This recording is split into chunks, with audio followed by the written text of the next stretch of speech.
मारे गए। भैया, इतना विशाल, इतना क्रूर, ये सिंह है या साक्षात यमराज? ये कोई साधारण सिंह नहीं, कोई मायावी है। मैंने कहा था ना तुम्हें कुछ, जैसे जैसे हम अयोध्या की ओर बढ़ेंगे, ये माया का जाल हमारे मार्ग में बाधा बनेगा और हमें इसकी काट भी खोजनी होगी, क्योंकि बिना लड़े ये नहीं हटेगा। अरे भैया, जो वीर अपने पिता मेधावी महाराज श्री राम के सामने भयभीत न हुए, इतने बड़े बड़े योद्धाओं के सामने डटे रहे, उन्हें एक सिंह क्या हराएगा?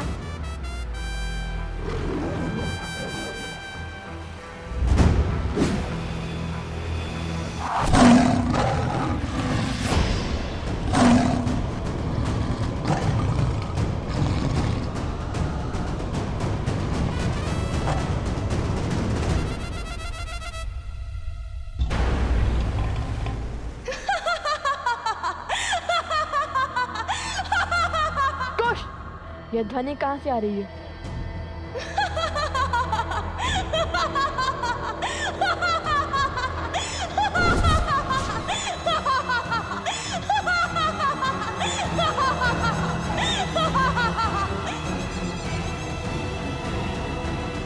लो, कुश, जानती हूँ कि हर माया की काट खोजने में सक्षम हो तुम दोनों, लेकिन इस बार मैंने ऐसी माया रची है जिसकी काट असंभव है। असंभव। चुप कर, बात करने वालों पर इतना अभिमान शोभा नहीं देता। बताओ, कौन है तुम? क्यों आई हो? अपना परिचय दो। क्यों हमारे मार्ग में बाधा बन रही हो? सामने आओ। यदि अपने प्राण प्रिय है तो हमारे मार्ग से हट जाओ। स्वयं को बहुत बड़ा धनुर्धारी मानते हो ना? किंतु हर महान व्यक्ति के उद्देश्य भी महान होते हैं, जैसे धर्म की रक्षा करना। और मैं अपने पग तभी पीछे लूंगी जब तुम उस विशाल काय सिंह को मारकर अपने धर्म की रक्षा करोगे।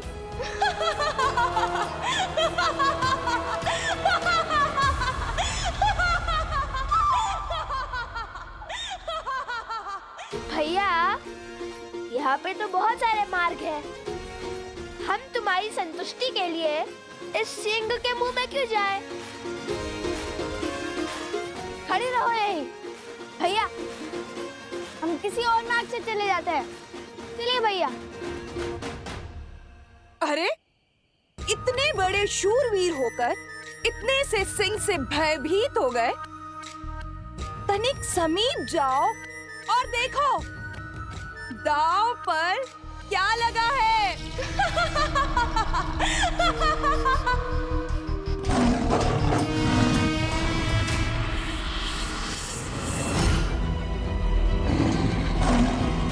शीघ्र आइए, जल्दी, शीघ्र कीजिए। ये तो सोमकर्ण, उपगुरु, अवत्सरा और भाभीश्री प्रस्ता है। किंतु ये सब यहाँ कैसे?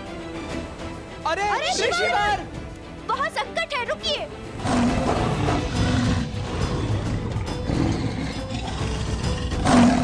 नहीं, रुको।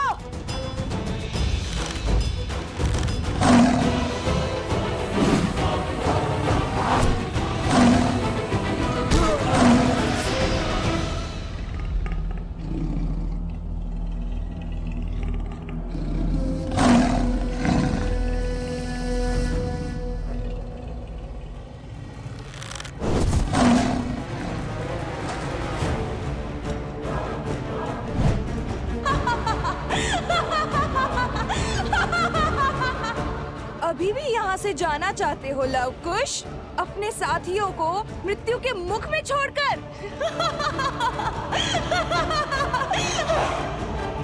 चलो कुश।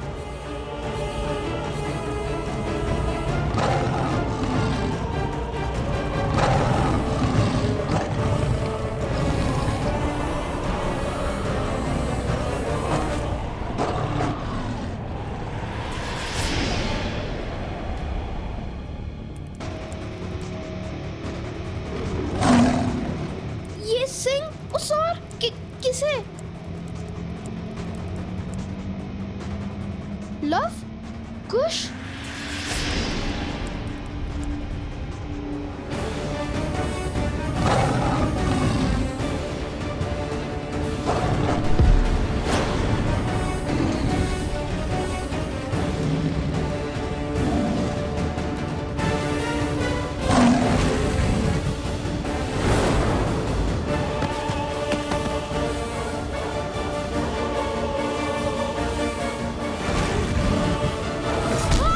कुश कुश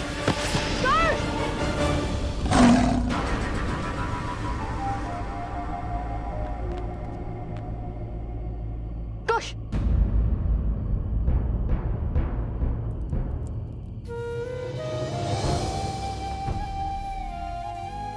कुछ नहीं हुआ भैया, ये तो केवल एक खरोच है।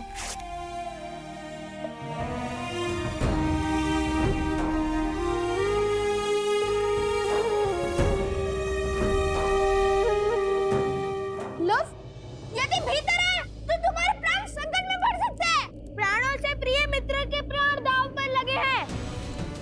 आज हमें अपनी जीवन की कोई चिंता नहीं है।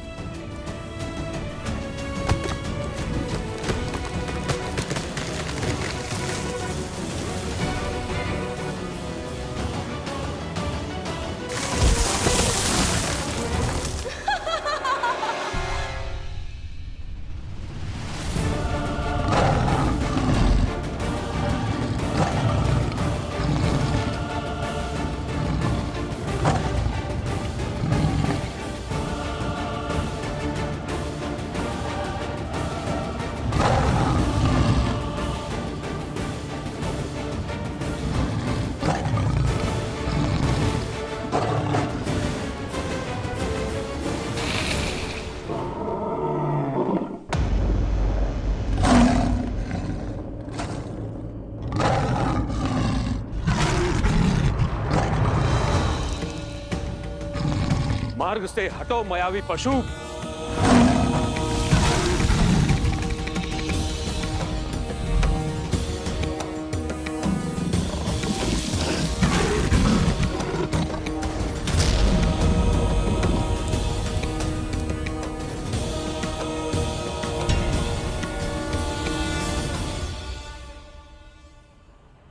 लवकुश, जो करना है शीघ्र करो। ये कुछ क्षणों के लिए ही मूर्छित हुआ है। अब ये उठा तो इसे नियंत्रित करना असंभव हो जाएगा। ध्यान रहे, घायल सिंह और भी अधिक घातक होता है।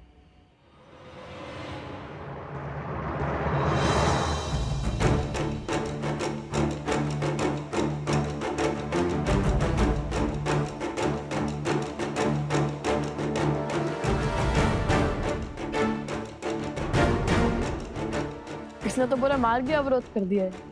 हमें इसके ऊपर से जाना होगा। आप यहीं रुकिए गुरुवर, हमारी प्रतीक्षा कीजिए। हम वहां पहुंचकर आपको बुला लेंगे। क्या हुआ कुश, भयभीत हो गए? माना कि इस पर माया की गई है, किंतु है तो ये भी एक पशु ही ना।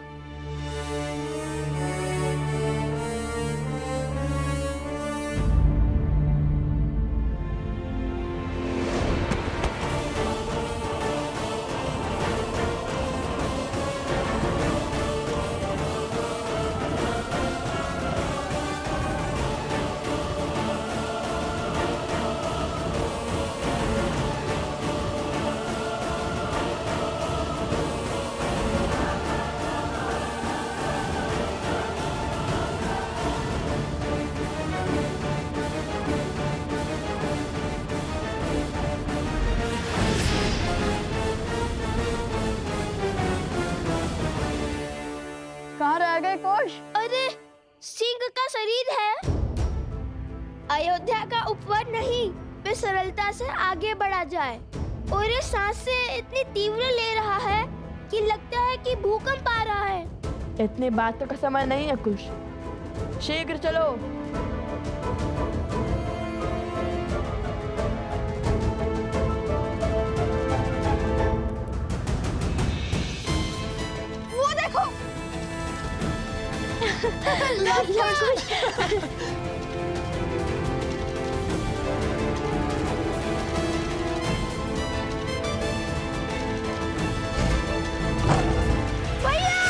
कुश कुश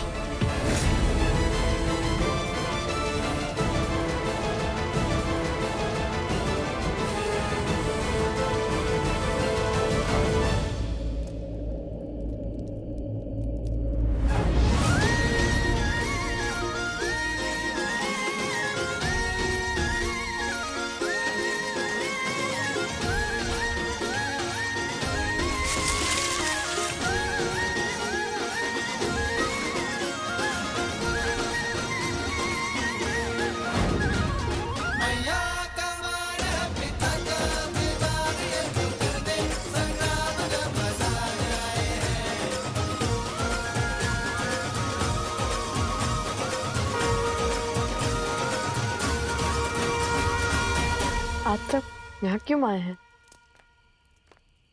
तुम दोनों के लिए, हमारे लिए। हमारे लिए? हाँ, देखो, सुग्रीव, जामवन, विभीषण, तुमने ही तो कहा था ना कि तुम रामायण का मंचन करोगे, तो उसी उद्देश्य से कुछ विद्यार्थियों को यहाँ जोड़ने चले आए। सभी राम कथा सुनने के लिए इतने उत्सुक थे, तो हम इन्हें लेकर आ गए। किंतु हमें क्या पता था यहाँ इतना भयानक सिंह होगा। शांत हो जाओ सोम, ये सिंह हमारा कुछ नहीं कर पाएगा। सिंह के संकट से कौन रो रहा है? मन तो इसलिए रो रहा क्योंकि अब तुम फिर से यही कहोगे कि जहाँ मैं होता हूँ वहाँ समस्या अपने आप आ जाती है।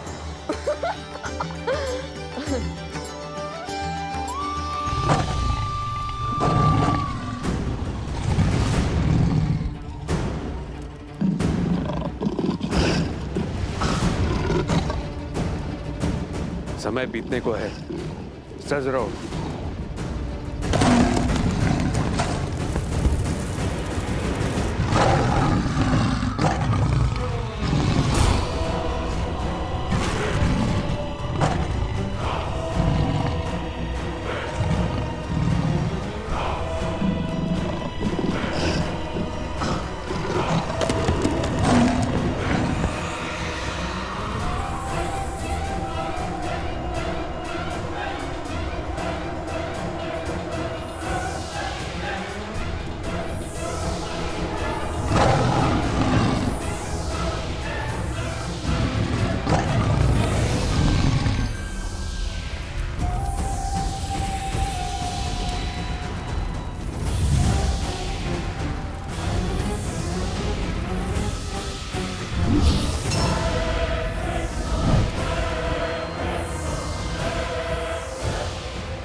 रुको।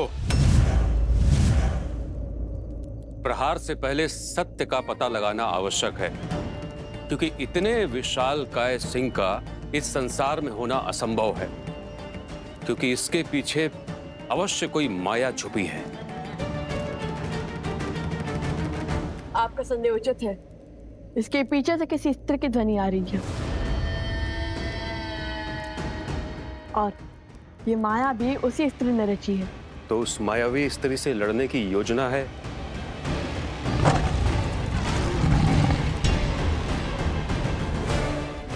अभी बताते हैं।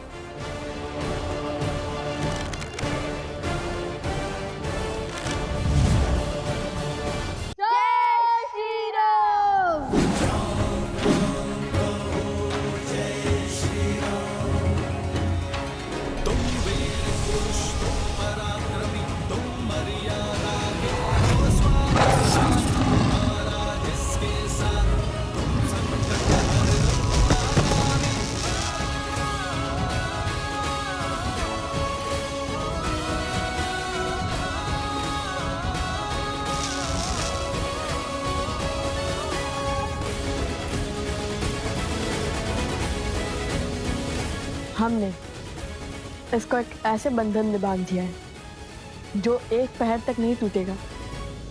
इसलिए हमें शीघ्र इस संकट का हल खोजना होगा।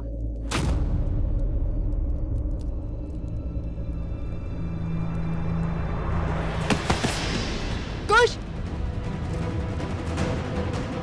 कुश, क्या हुआ? कुश उठो! कुश उठो! कुश उठो! उठो कुश! कुश, क्या हुआ तुम्हें? बताओ मुझे। कुश उठो!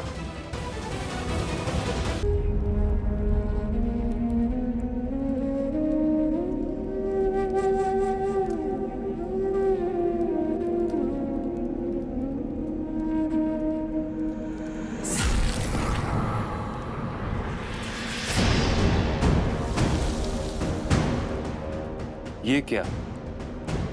शेर के पंजे से ये अवश्य कोई मायावी शक्ति है और उसका विष कुश के शरीर को पीड़ा दे रहा है। यदि इसका शीघ्र उपचार नहीं हुआ तो कुश का प्राण संकट में पड़ सकता है।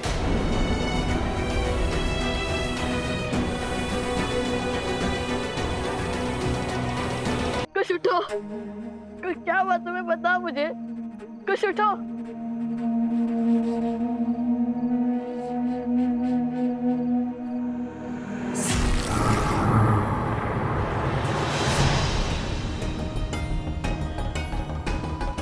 ये क्या?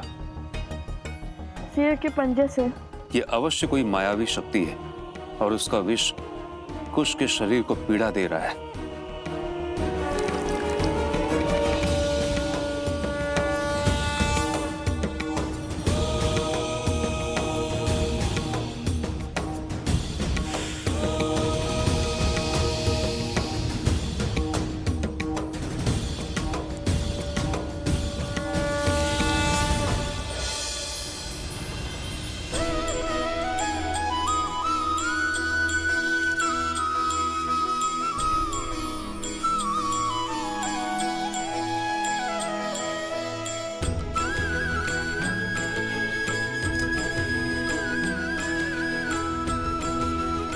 मुझे पहले क्यों नहीं बताया कि तुम्हें इतनी पीड़ा हो रही है? तो आप अकेले ही ऐसे बैठ जाते ना भैया।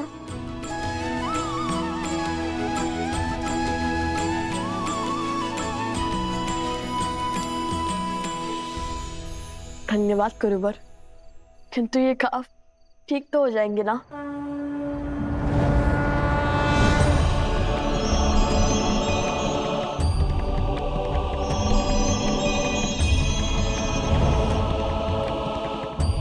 पुत्र, यहाँ एक श्रापित रत्न है जिसके उपयोग से प्रकृति को नियंत्रित किया जा रहा है और उसी मणि का उपयोग इस सिंह पर भी हुआ है। इस माया की गांठ उस मणि का अंत है और तभी कुश का घाव भी भरेगा। जब तक उस श्रापित मणि का अंत नहीं होता तब तक कुश के शरीर के भीतर ये मायावी विष फैलता रहेगा। बताइए, कहाँ है वो मणि? मैं अभी जाकर उसे नष्ट कर दूंगा और अपने भाई को इस कष्ट से मुक्त कर दूंगा। पुत्र, मैं तुम्हारी भावना समझ रहा हूं, किंतु उस स्थान तक पहुंचना सरल नहीं होगा, क्योंकि उस मणि की भांति वो स्थान भी श्रापित है और वो असुर शक्ति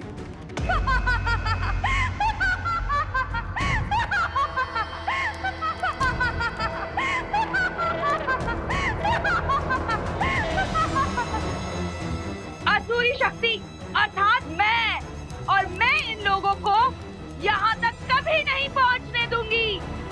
और यदि वो इस पद पर पहुँच भी गए तो केवल कुश क्या, तुम्हारी मृत्यु भी निश्चित है।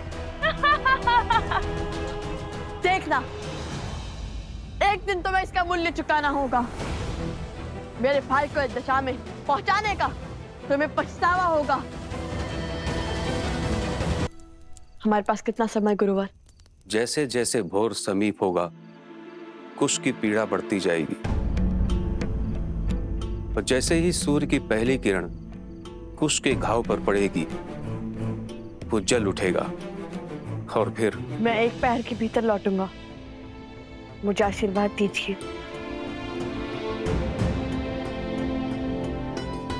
आशीर्वाद दे ऋषिवर। नहीं कुश, तुम कहीं नहीं जाओगे। मैं जाऊंगा और मणि को नष्ट करके आऊंगा। तुम्हें मुझ पे विश्वास नहीं है? भैया, जब स्वयं महाराज राम पिताश्री महर्षि विश्वामित्र के साथ असुरों का संहार करने जा रहे थे, तब क्या उन्होंने श्री राम से अनुमति मांगी थी? तो कुश वो भिन्न है। भैया, बिना आपके मैं कहाँ और बिना मेरे आप कहाँ।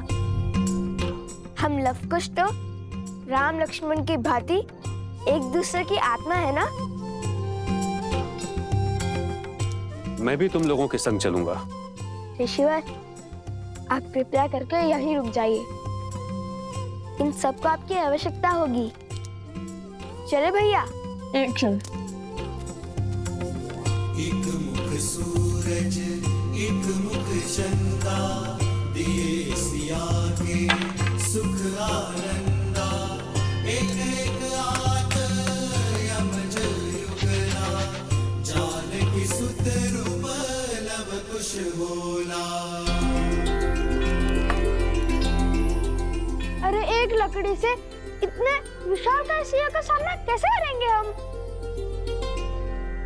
सोमकर्ण, माता सीता ने तो एक तिनके से रावण जैसे पापी को स्वयं से दूर रखा था, तो हमारे पास तो पूरी लकड़ी है। माता कहती है कि मानव की सच्ची शक्ति उसके विश्वास में होती है। स्मरण रहे, यदि कितनी भी विशालकाय बुराइयां क्यों ना आ जाए, यदि हम उसकी आंख में आंख डालकर देखते हैं तो वो बुराई भी घबरा जाती है। चाहे जितना बल लगा ले, तुम्हारी आंखें झुकनी नहीं चाहिए। मुख पर भय दिखना नहीं चाहिए, समझे? ये समय भय को भयभीत करने का है।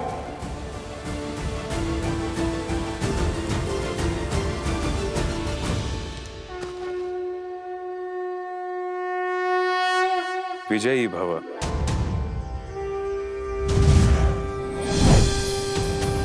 पुत्र, ये हर माया को भेदने में सक्षम है। इसकी आवश्यकता तुम्हें होगी।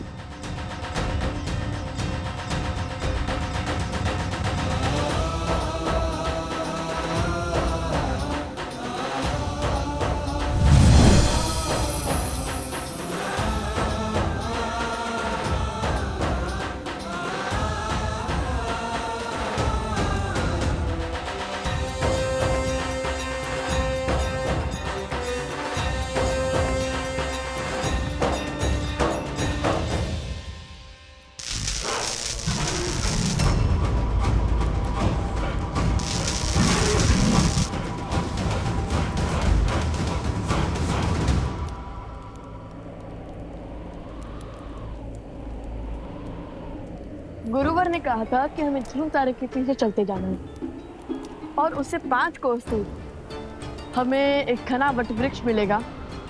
उसके ऊपर एक तांबे की घंटी होगी। भैया, क्या हुआ कुछ? बहुत पीड़ा हो रही है, खाब कष्ट दे रहा है। बताओ मुझे, यदि तुम्हें विश्राम करना है तो कर लो। नहीं भैया, मैं ठीक हूँ। मेरी अचरज का कारण तो आपकी सोच है। आप कब से मेरी भांति सोचने लगे? इतनी तेज आंधी में घंटी को भागे भागे आंखों से खोजने लगे। समझ गया।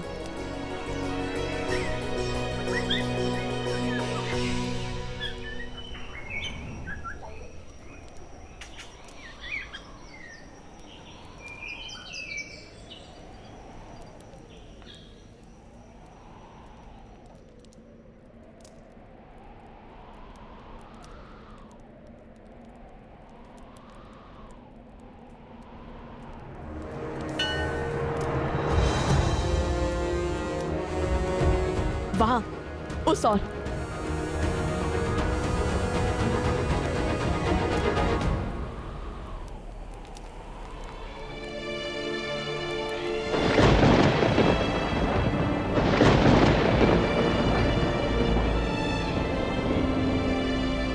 कुमुदनी,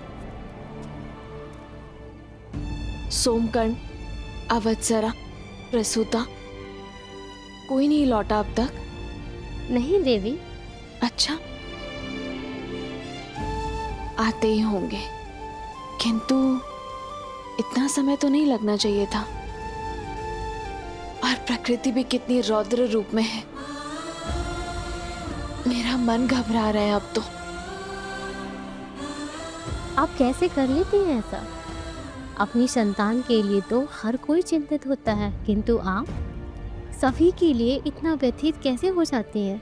अपने केवल रक्त से नहीं, मोह के बंधन से और स्मृतियों के बंधन से भी तो बनते हैं ना कुमुदनी। अवश्य, अभी चिंता त्याग दीजिए, वो बस आते ही होंगे।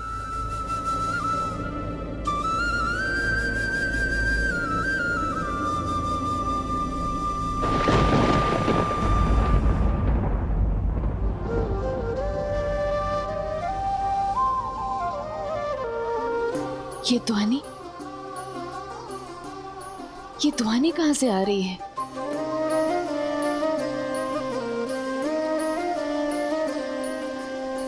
मिथिला में शिव का धनुष भयंकर, जिसे ना हिला सका कोई धुरंधर।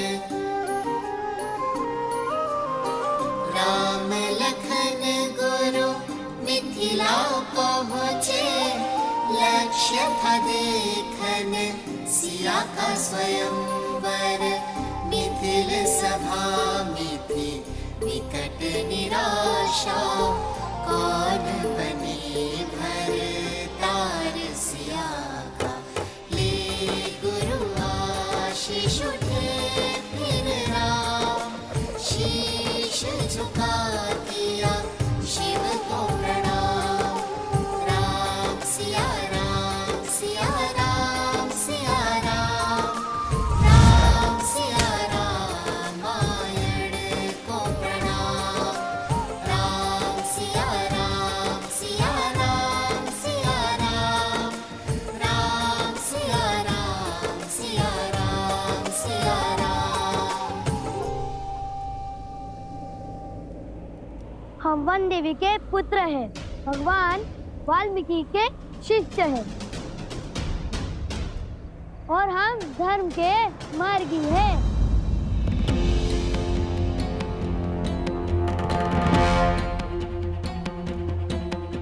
चटुकन, तुम रामायण कथा का गायन लवकुश की भांति अभ्यास क्यों कर रहे हो? अरे लवकुश ने तो ये भाग किसी को भी बताने से मना किया था, अब इन्हें क्या कहें? वो बंदे भी लवकुश को हम बहुत स्मरण कर रहे थे और हम सबको उन्होंने ही इतना प्रभावित किया है, तो अच्छा,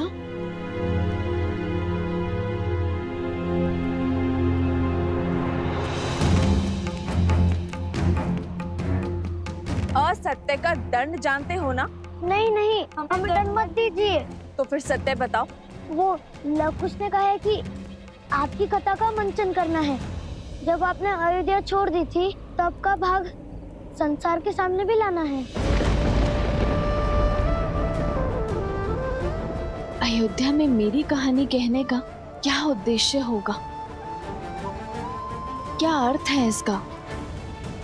वो दोनों करना क्या चाहते हैं?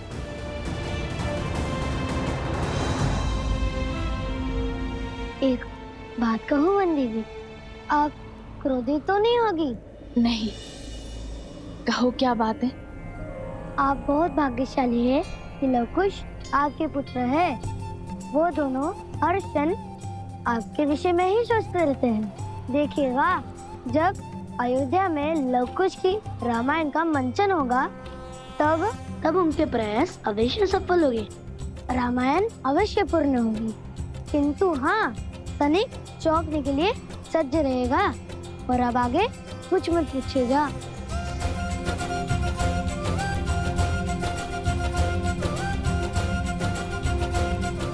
सदा उनके इन्हीं प्रयासों से तो चिंतित रहती हूँ मैं।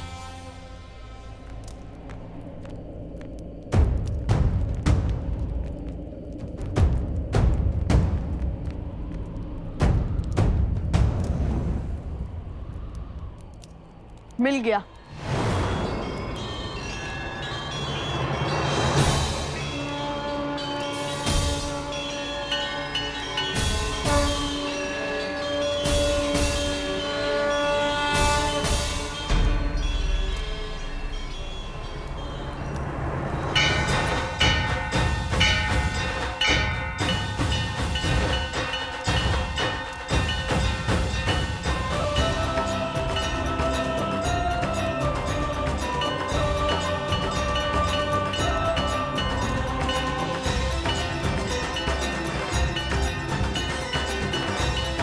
चलो, इस घंटी को ढूंढने की चिंता तो हल हुई।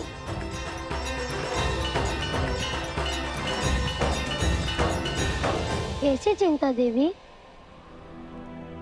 यही कि बिना संकट जाने, बिना परिणाम सोचे अनुचित को उचित करने की दिशा में आगे बढ़ जाते हैं।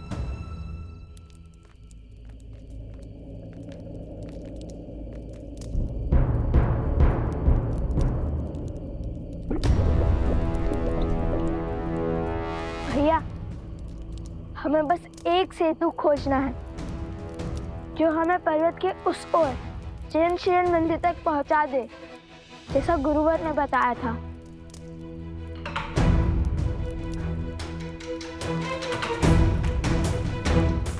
अरे ये तो टूटा हुआ है।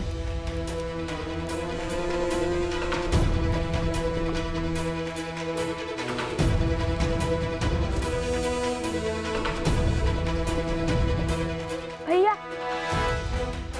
वो विशाल वृक्ष सेतु का कार्य कर सकता है।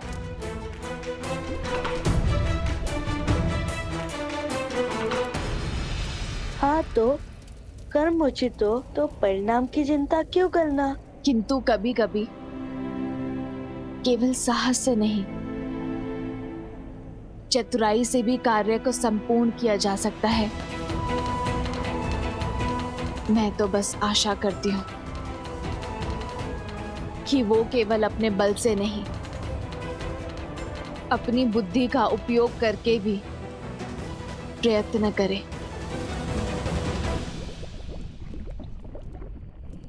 क्या हुआ भैया? भूल गए?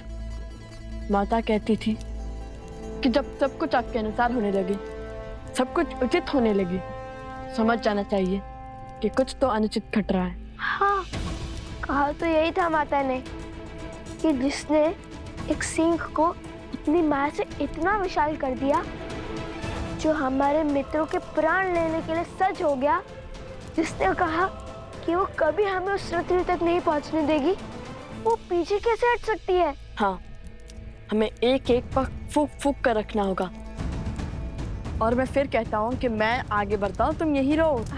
कदापि नहीं, मैं आपके साथ अवश्य चलूंगा।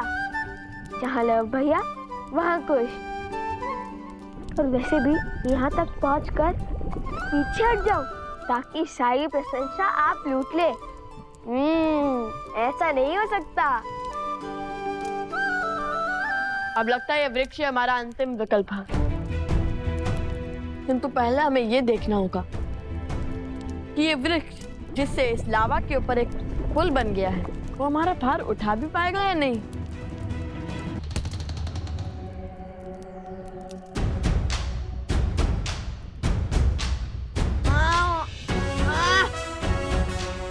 नहीं कुश,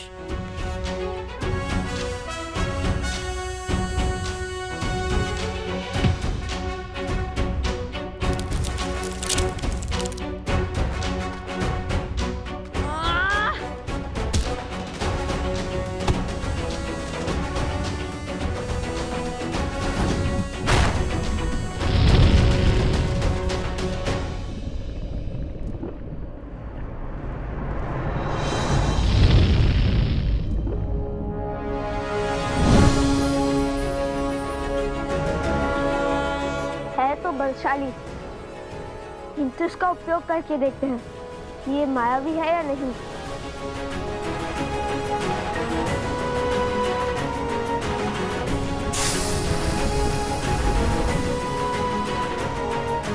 चलो माया के प्रभाव से भी दूर है ये।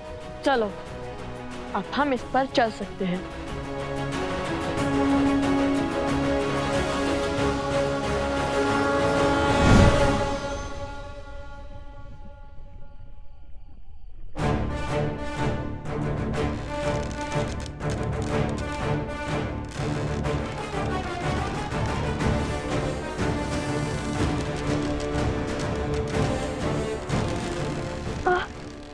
कुछ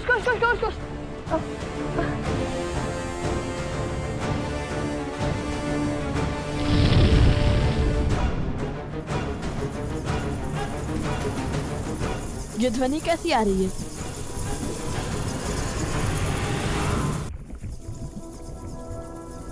ये क्या है?